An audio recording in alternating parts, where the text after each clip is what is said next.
Major cross-border drug ring busted. The total cocaine and methamphetamine seizures in this investigation surpassed all of our seizures in 2025. 1.7 tons of illicit narcotics worth $139 million seized province-wide.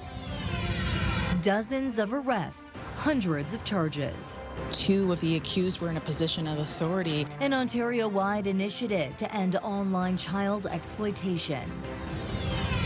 And Maine campus marvel. I find it fascinating. It's like Star Wars. The technology nowadays is amazing. A first for North America. Why a robot is roaming the halls at St. Clair College.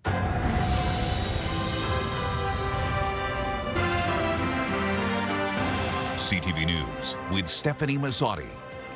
Good evening, and thank you for joining us on CTV Windsor and AM 800.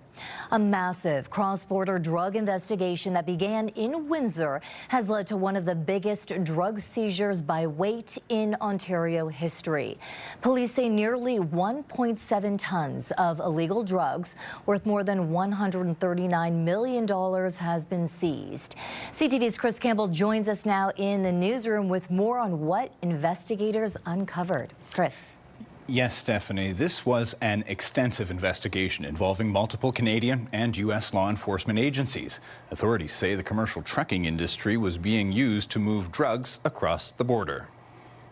This is a military ordinance. It has no legitimate civilian application. A very rare Laddie L39 50 caliber anti-tank rifle was one item seized during what police call Project Bay. The investigation, launched by Windsor Police, lasted nearly a year and a half and seized $139 million worth of drugs and guns. I truly do lose sleep over stuff like this for our community and other communities. Investigators describe it as a major cross-border trafficking network. It used commercial transport trucks to move illegal drugs across the border into Canada. It's an impressive seizure. In terms of total weight, this is one of the largest seizures in Ontario's history. Police seized nearly 1.7 tons of cocaine, methamphetamine, and opium, along with 17 firearms, including that rare military-style anti-tank rifle. It is our second largest cocaine seizure in the OPP that we've ever made. It is our largest methamphetamine seizure. But just to give you some context, the total cocaine and methamphetamine seizures in this investigation surpassed all of our seizures in 2025. Search warrants were executed across southwestern Ontario and the GTA, including Windsor and LaSalle. 21 people are facing more than 100 criminal charges. Investigators say intelligence gathered by the Canada Border Services Agency helped identify commercial shipments that appeared suspicious before they could hit the streets. Significant amount of narcotics, 1.1 tons of this was from ports of entry seizures. I think it shows a lot of what working with our partners can do. It shows what Canada Border Services Agency can do at the border, but also where we can assist our partners from within Canada. But investigators caution, despite the record seizure, organized crime networks continue to evolve. Unfortunately, these are not dismantling entire networks. The networks run very deep. This investigation may be at a conclusion now, but it does lead to other criminal organizations, organized crime. This work is never done, but it's certainly, as you can see, a very large dent in someone's business. Police say the investigation remains active as officers continue tracing the source of the drugs and identifying other people connected to the trafficking network. Authorities say 2 suspects who are local to the Windsor area remain outstanding, and investigators believe intelligence gathered during Project Bay will help identify similar operations at border crossings across Canada. Stephanie? Okay, Chris Campbell with our top story. Thank you for this, Chris. Also tonight, a province-wide child exploitation investigation has led to 63 arrests, including 3 men in Windsor and Chatham. Of those 63 arrests, Ontario Provincial Police say 213 charges were laid. 51 different victims were identified across the province. Locally, 2 Chatham men and 1 Windsor man are facing child sexual abuse material-related charges. Investigators also seized more than 800 electronic devices and say more than 150 investigations connected to this operation are still underway.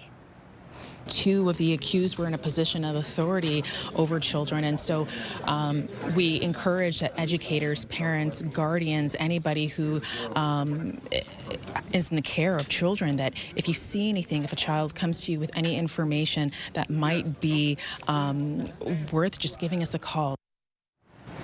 OPP are also warning the public about a new cell phone scam targeting people across the province. Fraudsters pose as representatives from major telecom companies offering free or discounted phone upgrades to collect your personal information. Victims receive a new phone, then are told it was shipped by mistake and instructed to return it, sending the device directly to the scammer. Police urge anyone receiving an unexpected upgrade offer to verify it with their provider before sharing information or returning any device. And a Windsor woman already facing human trafficking charges has been arrested once again, this time for allegedly breaking her bail conditions.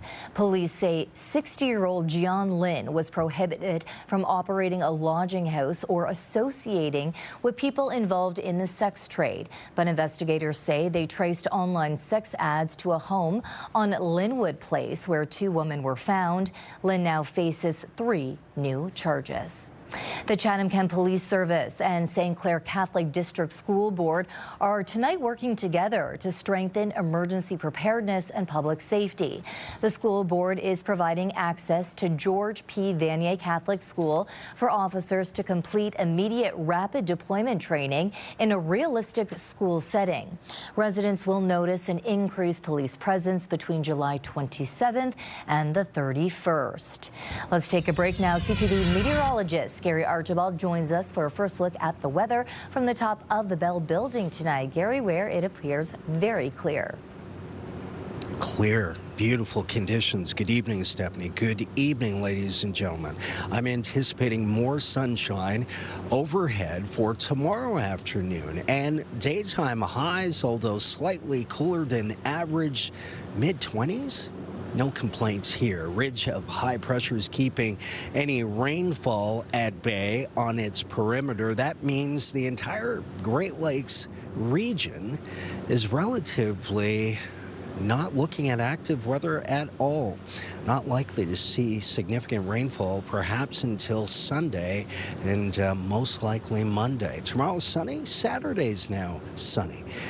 I'll break down what you need to know as we look ahead towards the weekend and beyond just ahead. For now, I'll send it back inside to you at the desk. Stefanie?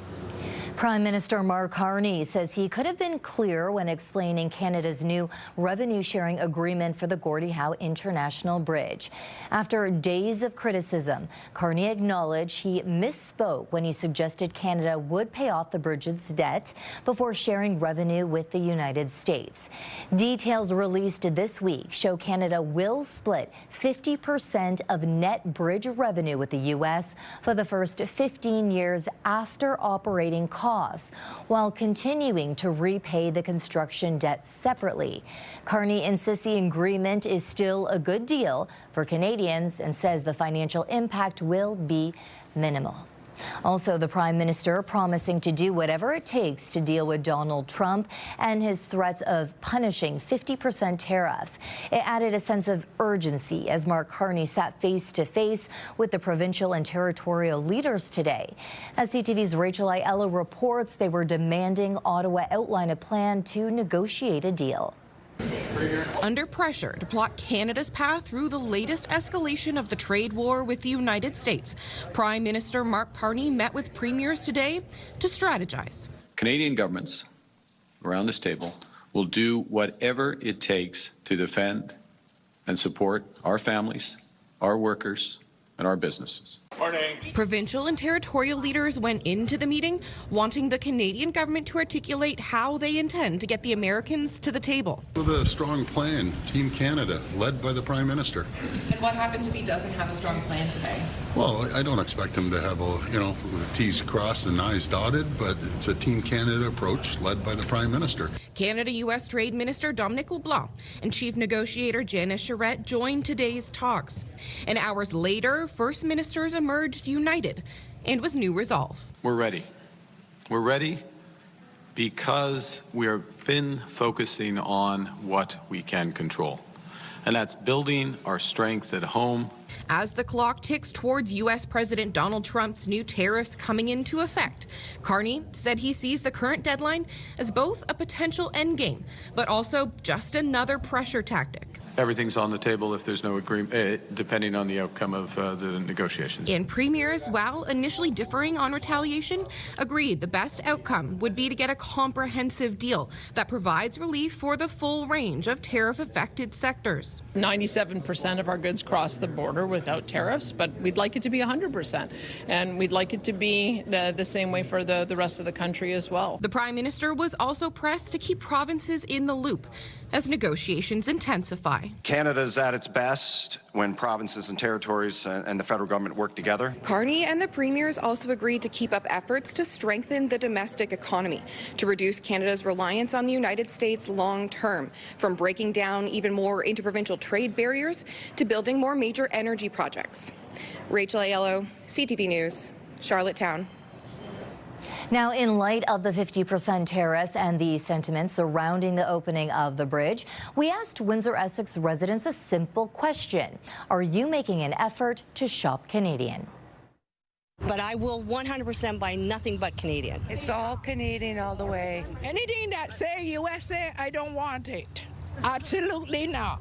And why not? Because Trump wants to rob us. We're going to show him that we are strong enough that we can handle anything. I always buy Canadian. I check all my groceries, make sure they're Canadian. Because I spent 20-odd years working in the States.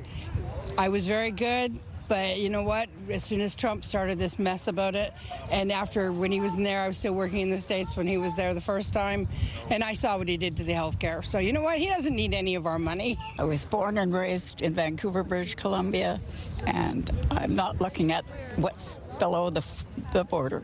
Mr. Trump, he's, yes, we want to buy all Canadian. We don't want to listen to that Trump anymore. They can have him. Well, we keep the money at home. We are Canadian, we live in Canada, so we have to buy. And I think our product is more healthy. I think like what my wife, she says. Will 100% buy nothing but Canadian. Canadian. So we want to hear from you as well. Do you go out of your way to buy Canadian products? Go to our website to cast your vote, ctvnewswindsor.ca. Yesterday we asked if you think the opening ceremony for the Gordie Howe International Bridge should be a Canadian-only celebration. Out of almost 1,000 votes, 84% say yes. Now to a growing public health concern in our region. New figures from Chatham-Kent show the drug crisis continues to take a devastating toll. 20 people are suspected to have died from drug-related causes in Chatham-Kent during the first 5 months of the year, including 4 in the month of May.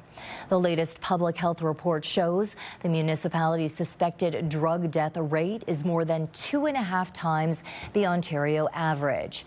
Paramedics have also responded to 158 suspected opioid overdoses so far this year, while emergency departments have treated 115 patients.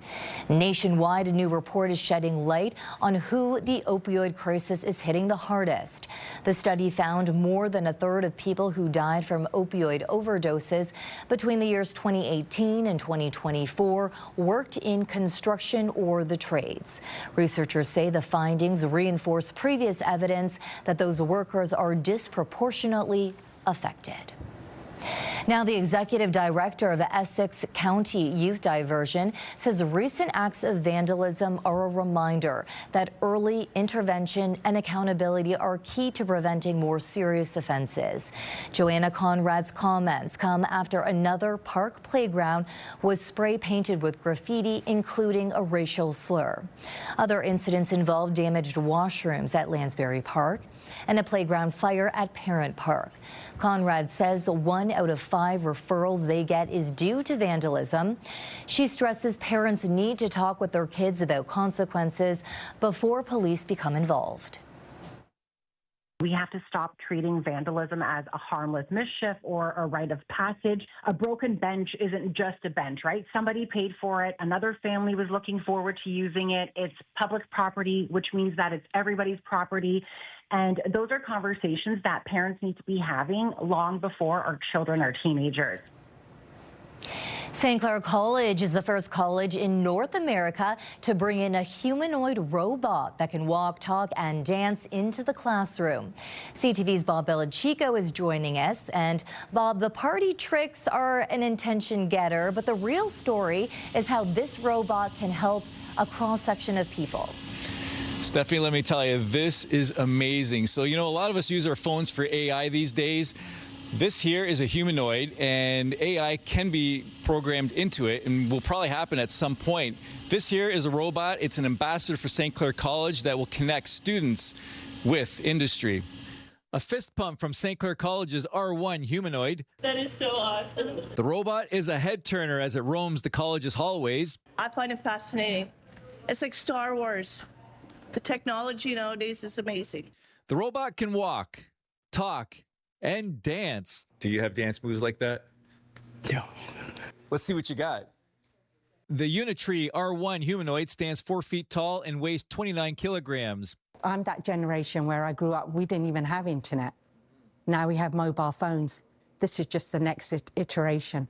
The robot comes in at a cost of $26,000 and was funded through a federal research grant. We're hoping that our students can work with this humanoid and be able to use what they've learned to be able to speak in a natural language, be able to communicate with it, even be able to interact in different ways. The robot was delivered to the Research and Innovation Department this week. There are preset movements that can be manipulated, but we're going to kind of bypass this and start programming our own movements. And that's where the key is for programming, and the students are going to help evolve, create that AI and large language model.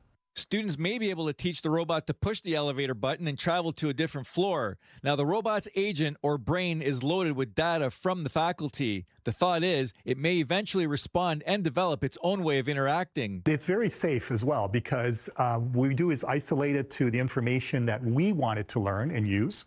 It's not out on the network or the Wi-Fi or, you know, trying to bring information in from who knows where. Industry partners are also getting involved, hoping the humanoid could evolve into something various industries could use in the future. The humanoid can be programmed and work efficiently, nonstop, but also then you need the programmers, so it's still going to create jobs in the environment, but mostly on robotics and the algorithms, building, programming on that side of things. I think someday that maybe 5-10 years from now, maybe even sooner, these humanoid robots could be around helping in many different industries, and education could be one as well.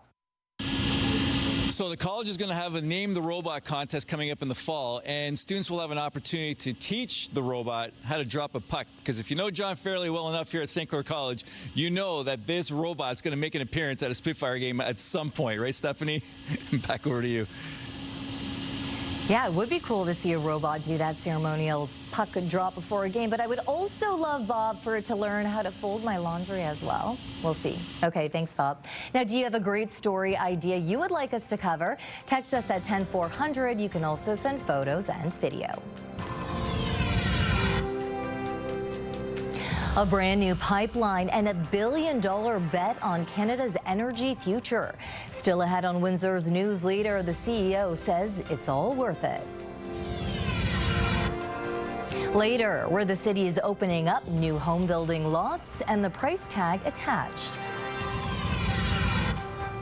And tomorrow, as the Gordie Howe International Bridge officially opens, we take a look at the history, people, and engineering behind this historic connection. That's tomorrow at 6 on CTV News.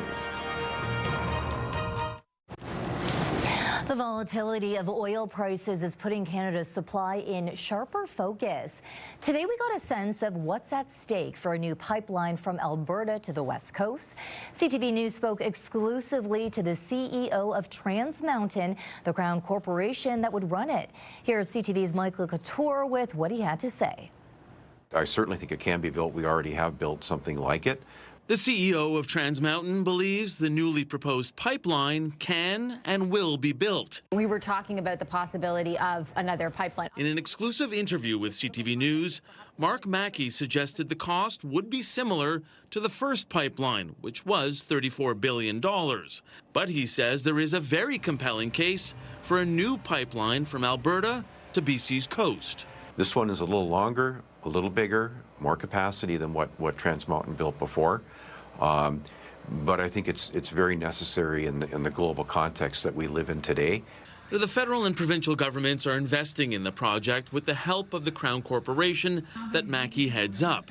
Pembina Pipeline Corp has also agreed to a potential 10% stake. Prime Minister Mark Carney has also referred the pipeline to the Federal Major Projects Office for approval. Carney has pointed to the federally owned Trans Mountain Pipeline as an example of a project that is working, and Mackey agrees.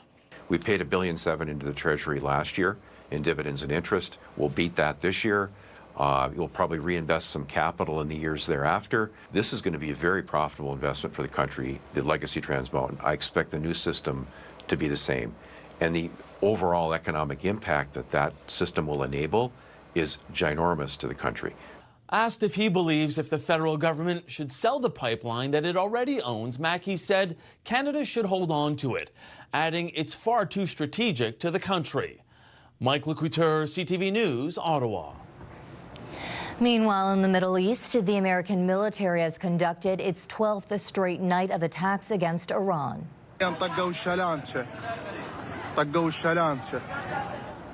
Donald Trump vowed yesterday to destroy an Iranian bridge or power plant every time Tehran shoots at a ship in the Strait of Hormuz. Today, the U.S. president said he is seriously considering restarting major combat operations in Iran, and that could include larger strikes. Trump believes Iran hasn't received enough pain yet, but he hasn't made a final decision. Iran said today it attacked U.S. military sites in Jordan and in Kuwait. The impacts of artificial intelligence are wide-ranging and can be problematic. Listen to this. A restaurant in southwestern Ontario found that out the hard way this weekend when Google's AI results began telling people they were closing later this month. CTV's Jeff Pickle has their story. But like that, you know what I mean? Like how confusing that is? It was a heart-stopping moment for Anna May's owner, Amanda Herford. Panic. Panic is what I was thinking. How could this information be so wrong? A friend sharing a Google search results describing the upcoming closure of her restaurant. Anna May's Bakery and Restaurant in Millbank, Ontario, officially closed on July 31st, 2026. The beloved long-running establishment, famous for its roasted chicken and homemade pies. The problem started a week before when another Anna May's in Illinois announced their closure. But she says the search results at that time were clear it was a different store. If you actually looked up our name or our website or anything, it came up normal, it came up fine, everything looked as is, it said nothing about us closing. That changed over the weekend when the Google AI results gave very specific information that Anna May's in Millbank was closing. Herford says people started calling, asking if they were shutting down. So that's when I got very concerned, thinking this misinformation can ruin a business and perceptions of people and spread false information very quickly. According to experts, this type of mistake is common.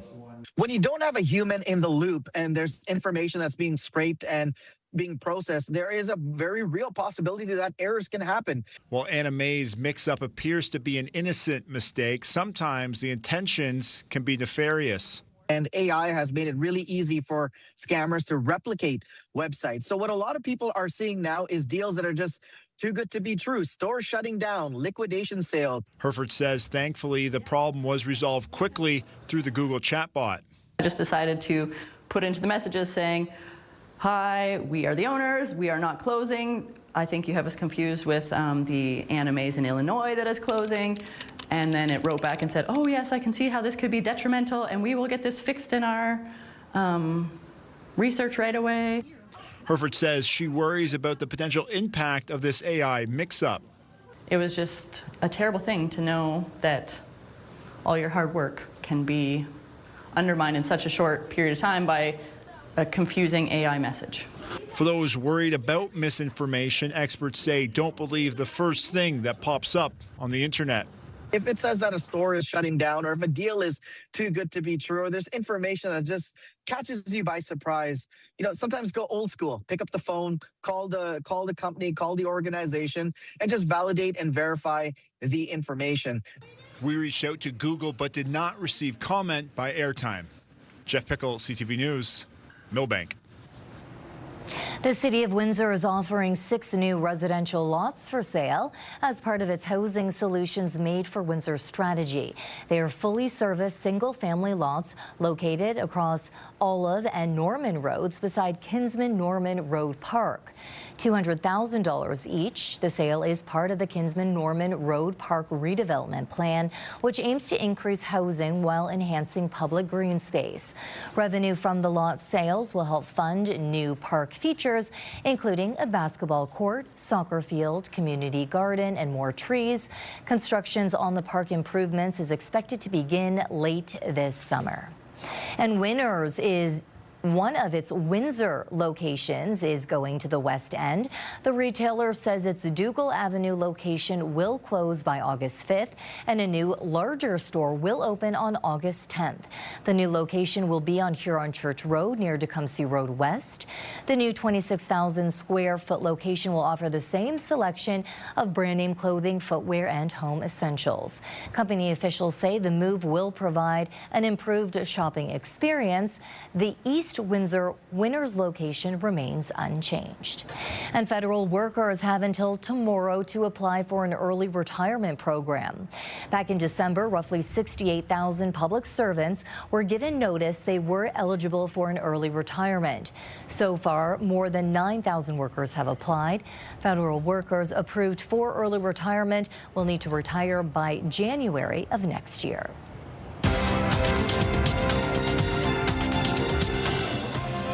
In Toronto, the TSX lost 292 points. In New York, the Dow dropped 507, the Nasdaq fell 553. The Canadian dollar's up 0.03 of a cent. Gold lost more than $100 an ounce, and oil gained $5.36 a barrel. Coming up, the program making scary needles less scary for kids. Let's take a look at our CTV News weather snapshot. There's a lovely shot. Take your camera, point it to the sky, capture the weather, and share it with the world right here on CTV News. Thank you, Anthony Daniel, for always sending in great images. We'll talk fair weather, more of the same, coming up on CTV News Windsor.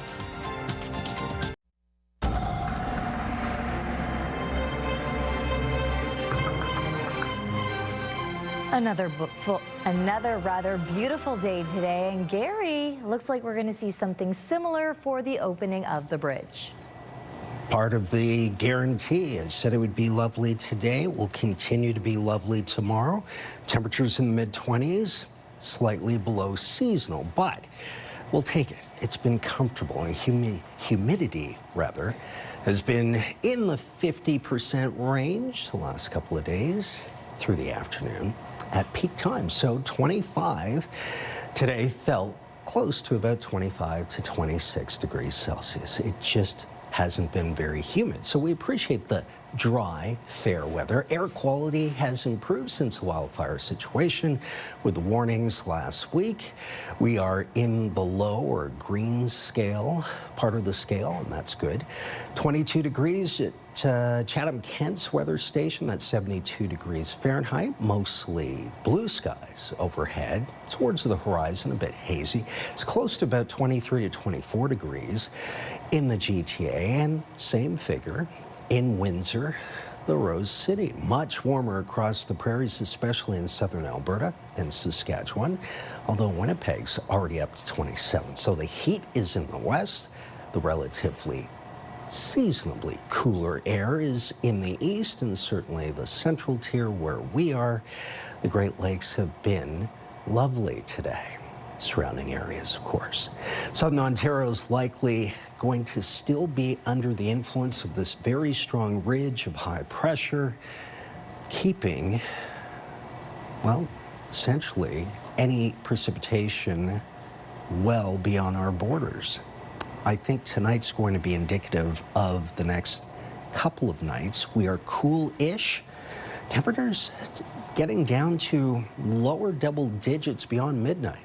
At 8 o'clock, sunny, 19 degrees, clear through 10, 18 by midnight, 15. The overnight temperature projected about 11 or 12 degrees Celsius. That's cool for this time of the year.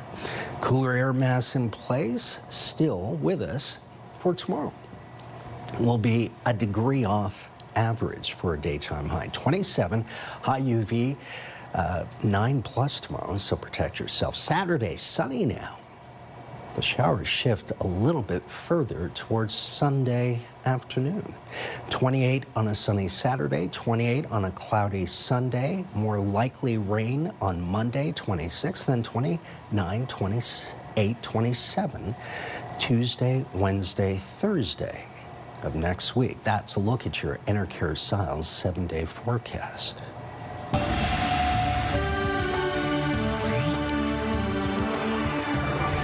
The Canadian government is urging anyone traveling to the U.S. to be extra cautious because of the high-profile outbreak of psychosporiasis.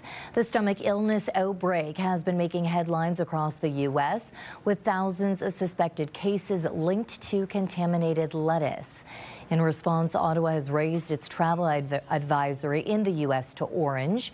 Travelers are being urged to thoroughly wash fresh fruits and vegetables, even if they're labeled as pre-washed. Canada has no known outbreaks as of this time. For many kids, a trip to the hospital can come with one big fear: the needle. Now, staff at London's Children's Hospital are using new tools and techniques to take the stress out of those moments. And as CTV's Rita Ismail shows us, make procedures a little easier for younger patients. 9-year-old Stella is one of many children living with a fear of needles. I'm afraid of the unknown. I'm afraid of those sharp objects. Stella's phobia once made routine vaccinations a challenge, but a new approach at Children's Hospital is changing that. We wanted to find a way to use pharmacologic and non-pharmacologic approaches, empowering the caregivers, empowering our frontline nurses to comfort children during needle-related procedures. Children's Hospital has expanded its Comfort Promise program, which combines several strategies to reduce pain and anxiety before, during, and after needle procedures. Hospital-wide lean quality improvement initiative that uses bundled care, which is an anesthetic on the skin, which we call a topical anesthetic, distraction, which is up to the parent and the child, comfort positioning, and sucrose, which is actually sugar, which is a pain reliever in kids under the age of 12 months. The program was first introduced for IV insertions, but as of July 1st has expanded to nearly every area of Children's Hospital, regardless of why a child is receiving care. Research shows more than 75% of children experience pain during hospital stays, with needle procedures ranking among the most distressing parts of their care. For Stella and her mother, the experience has transformed what was once a source of fear. They welcomed her, they knew what she was already nervous about, and they made her feel comfortable instantly. They waited until she said go, and then they gave her the needle. It was the easiest thing I've ever experienced. I cried with relief, and she felt so proud at the end. It was amazing. Dr. Punai says reducing pain and anxiety during childhood procedures can have lasting benefits, helping children recover better, reducing fear during future medical visits, and lowering the risk of vaccine hesitancy. Rita Ismail, CTV News. Coming up, a charity run brings first responders and the community together. But will Johnny Parks be convinced to lace up? Jim Jeffries is bringing his acclaimed Son of a Carpenter tour to the Coliseum stage September 11th. Enter at ctvwindsor.ca for your chance to win a 4-pack of tickets to see Jim Jeffries at Caesars Windsor, plus a $200 gift card.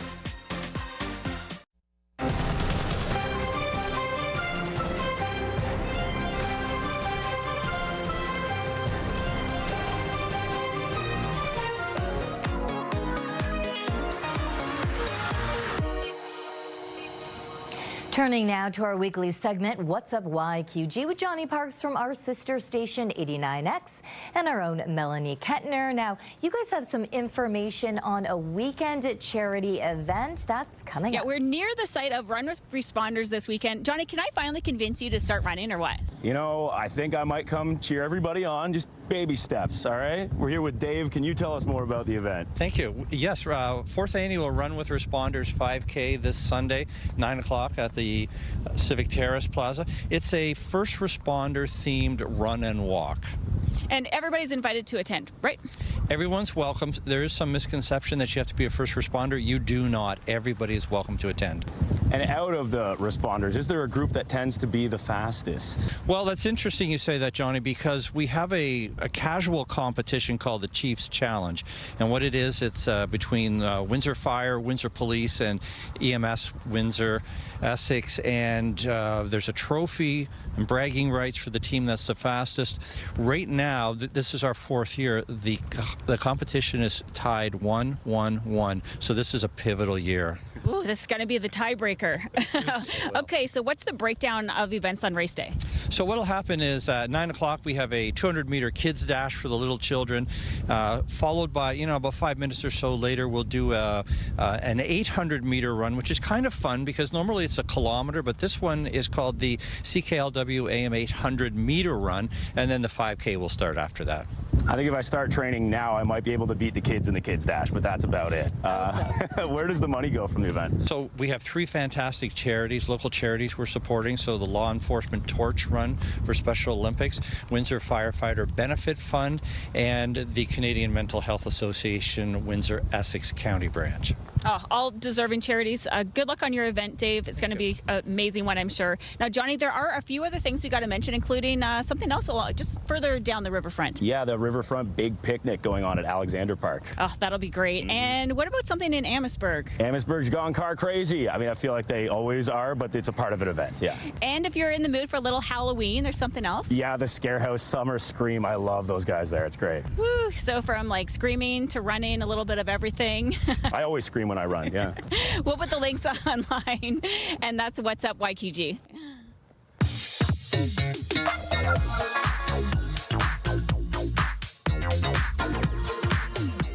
Sandy McDonald joins me now to talk about some beetles, Japanese beetles. Very problematic for many gardeners and even fruit growers, even in agriculture, does some damage as well. So it is an introduced invasive beetle. And they're very abundant right now. They like the warm weather, so they are certainly out and about now, feeding in our gardens. And I've had many people complain to me recently, what can I do to get rid of these? How can I reduce them? And it is a good idea to at least take some action against them because they eat foliage as the adults that we have here. But white grubs in your lawn, that's just the juvenile form of Japanese beetles. So if we can reduce them in any particular way, it's helpful. They do not like the cold weather, and that's part of the reason why, as larvae or white grubs are down on the ground. But for this time of year, generally the end of June, middle end of June, right through July, they will emerge over a period of time from lawns and gardens, and they're basically out here to eat, and to mate, and then they're going to drop their eggs into our lawns, which will become grubs, and that cycle repeats itself. What's the best approach in terms of dealing with these little ones here? Well, I guess the safest approach is you can kind of get out the hose and just blast them off with some water. However, they're going to crawl right back there for sure. There are Japanese beetle traps, but that's a double-edged sword as well because it will attract perhaps more Japanese beetles to your garden. So if you have a very large yard or garden, you could perhaps put those way out on the perimeter and try to draw them away from your fruits and vegetables and flowering plants. I generally take a little bucket out with some warm water, a little bit of soap in it, and I tap them into that each morning because otherwise they will eat a lot of foliage and a lot of flowers. Sandy McDonald, thank you very much. And we'll join you for another segment of Get Gardening next week. Travis Fortnum is subbing in for Melanie Kettner tonight. It's almost time for What's Happening Now. Travis, people might want to grab a pen during the commercial break. Yes, particularly if you're a hockey fan. One of the sport's top prizes is making a visit to our neck of the woods. The details just ahead. This is your CTV Windsor Our Community Calendar. Enjoy a day off touring and tasting at local wineries, followed by dinner at the Chichero Club and dancing under the stars, all in support of the Hospice of Windsor, Essex. See you next time on Our Community.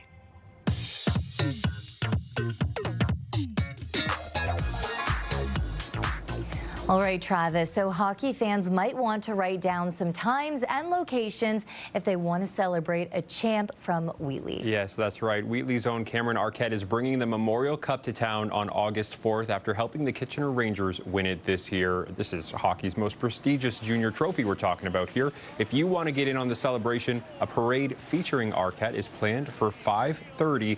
with the cup being displayed at the Wheatley Legion from 6 until 8 for folks to meet, greet, and snap a selfie with. Again, all that August 4th. And you can keep up with local athletes doing big things over on ctvnewswindsor.ca.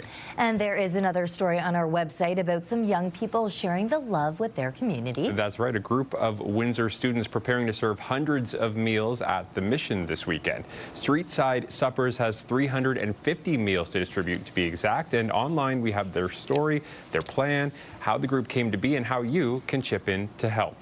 And in our social spotlight tonight, a driver in Mississauga got a historic surprise under the hood.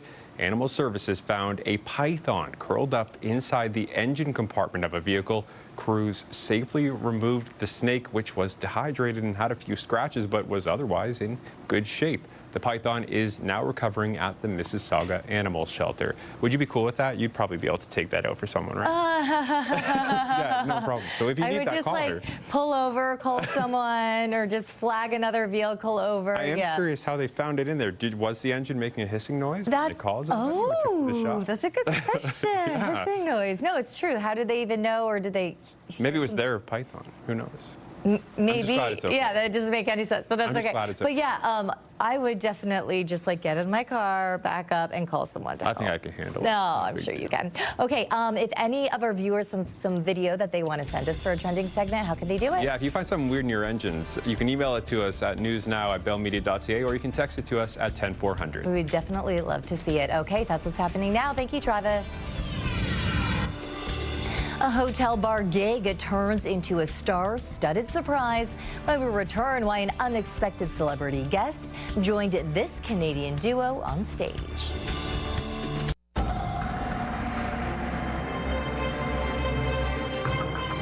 Hey, my backyard looks great.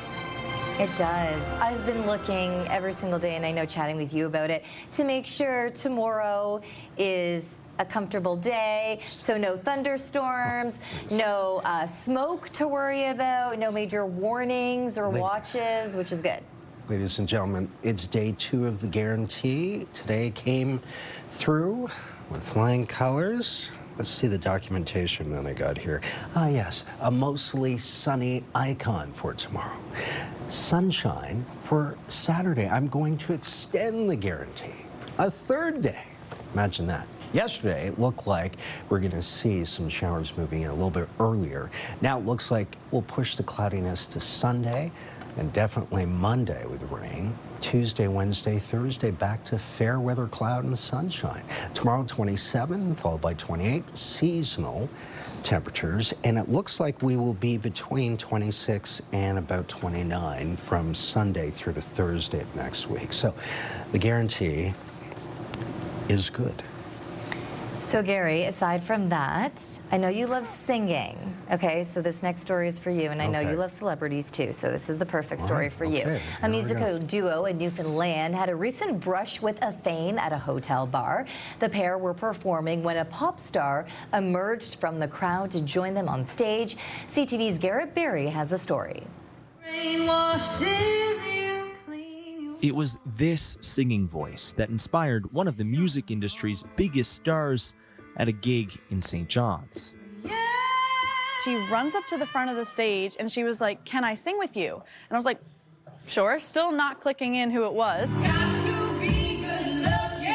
Who it was, pop music singer Kesha. Just an hour or so before she took the stage at a music festival, she joined local artists Julia Dawson and Bruce Smith for a song at a local bar.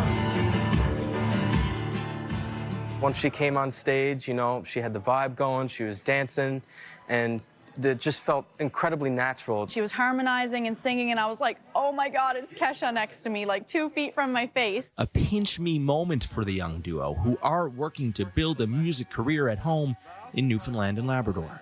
Kesha even posted online about her drop-in performance, writing on Twitter, "Incredible voice, I was stunned." Maybe this moment in the spotlight could build into a crescendo and push the duo to bigger music careers. I hope that it brings more recognition to the work that we're doing, and that, you know, more people will come check out our work as the duo and what we do as soloists as well. The dream would be to go on tour and show people my music and, you know, do the thing, be the person, you know, that everyone wants to see. Either way, it will always be an incredible story and a point of pride. Like the ultimate, like, mom lore drop is to just be like, when I have kids and stuff someday, I'm just gonna be like, oh yeah, one time I performed with Kesha. Garrett Berry, CTV News, St. John's. So exciting. So Gary, if you had the opportunity to sing with someone who would surprise you, who would it be? Oh, there's so many great ones. So many of them have passed away. Of course, Sam Cooke, Nat So if you had to pick King Cole, one. Frank Sinatra, Elvis Presley. Oof. I mean, there's someone, you know, Prince is great. I love Adele. Are you going to ask me? Sure. Do you know? Who? Oh, I know. Justin Bieber. Justin Bieber, of course. The Biebs. The Biebs. He did great at FIFA. Okay, on behalf of our dedicated team here at CTV News Windsor, thank you for watching. He's very proud Canadian. I do like that. For updates throughout the evening, go to ctvnewswindsor.ca. Gary and Travis will be back with your only late local newscast tonight at 11. We'll see you then.